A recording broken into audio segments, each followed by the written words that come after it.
Hello বন্ধুরা, তোমরা সবাই কেমন আছো? আশা করি ভালো আছো, সুস্থ আছো। তো আমিও ভালো আছি। মৌসুমি অফিসিয়াল চ্যানেলে তোমাদের সবাইকে স্বাগত জানিয়ে আজকে চলে এলাম ডেলি ব্লগ নিয়ে। তো চলো, আমি আজকে কী রান্না করবো সেটাই তোমাদের সাথে শেয়ার করব। তো দেখো, কাটাকুটি করে রেডি করে নিয়েছি আর এখন আমি গ্যাস ধরাই। তো দেখো, মাছ নিয়ে এসেছি, জ্যান্ত মাছ। জ্যান্ত মাছ ভালো করে কেটে ধুয়ে নুন হলুদ মাখিয়ে রেখেছি।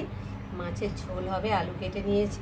আর এখানটায় ঝিঙে, জ্যান্ত মাছের ঝোল হবে আলু দিয়ে, ঝিঙে দিয়ে মাছের ঝোল।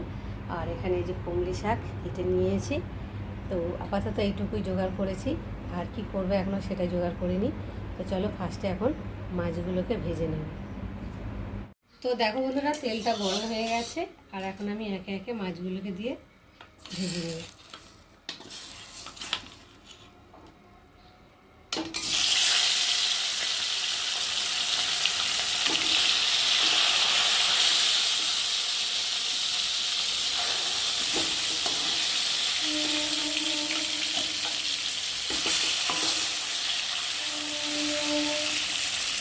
দেখো বন্ধুরা, মাছগুলো ভাজা হয়ে গেছে আর এখন তুলে নিয়েছি আর কড়াতে তেল দিয়েছি।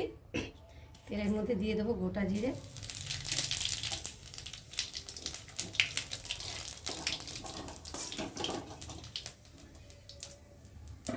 এবার দিয়ে দেবো কেটে রাখা পেঁয়াজগুলো, দিয়ে দেবো কাঁচা লঙ্কা,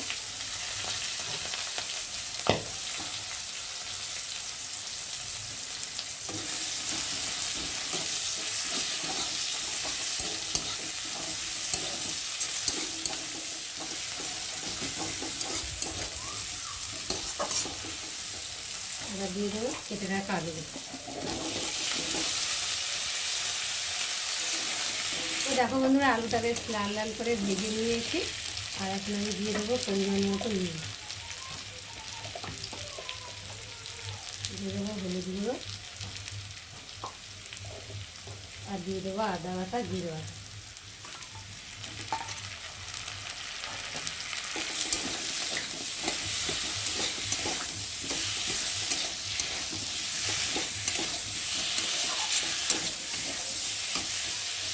এবার দিয়ে দেবো কেটে রাখা ঝিঙে।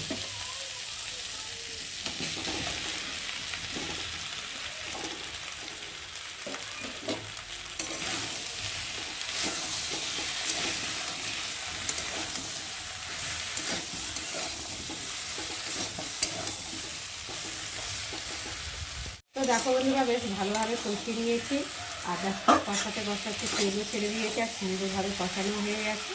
আর এখন আমি পরিমাণ মতো জল দিয়ে দেবো। যেহেতু ঝিঙে জ্যান্ত মাছের ঝোল করবো তার জন্য একটু বেশি করে জল দেবো।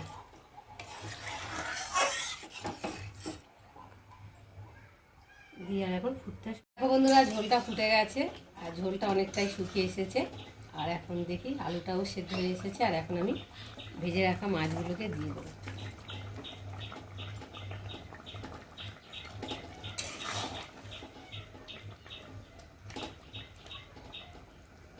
দেখো, মাছটা দিয়ে ঝোলটাকে ফুটিয়ে নিয়েছি আর এখন কুমড়ি শাকটা উপর দিয়ে দেবো।